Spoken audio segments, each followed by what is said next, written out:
Mental and Emotional Wellness by Jaedon, Anahi, and Rose. So, a general overview of mental and emotional wellness and health. They are very similar, but are different things.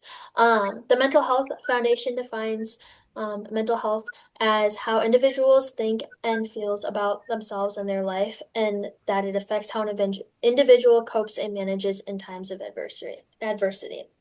Basically, mental health is an important area of one's wellness as it applies to many aspects of someone's life, not just personally, but also socially, physically, and psychologically.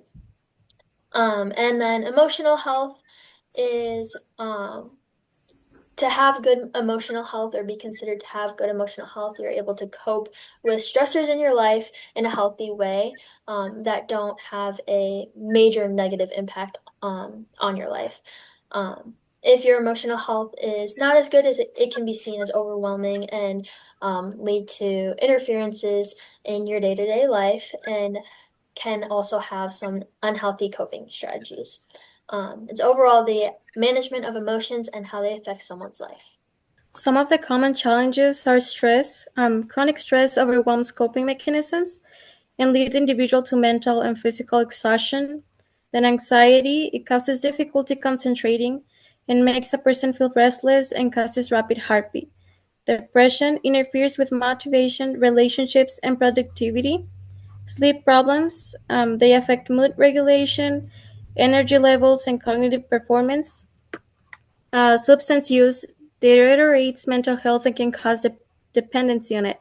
And then eating disorders impact physical and emotional well being and creates a distorted reality and leads to stress as well.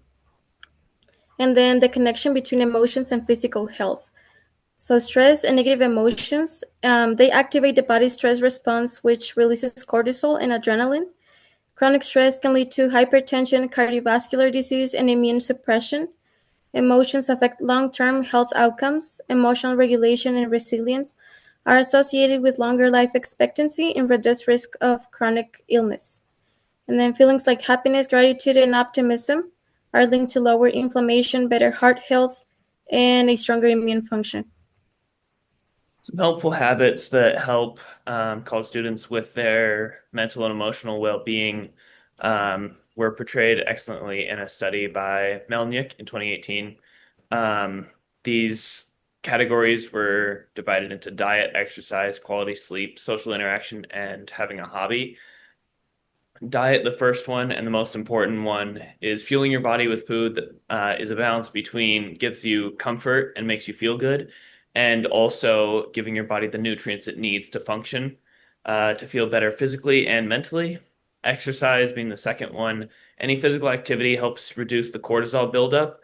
Cortisol can have many negative impacts on your brain and body, and among other benefits of exercise that are well known.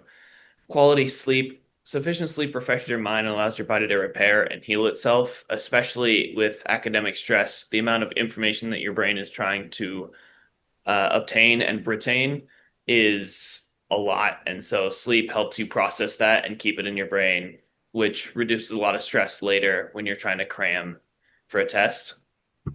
Social interaction, talking to others about how you feel, or just staying connected socially helps with mental and emotional health. And having a hobby, having something that you enjoy can help relieve stress, anxiety, and other negative feelings. And that is our CLC project on mental and emotional wellness.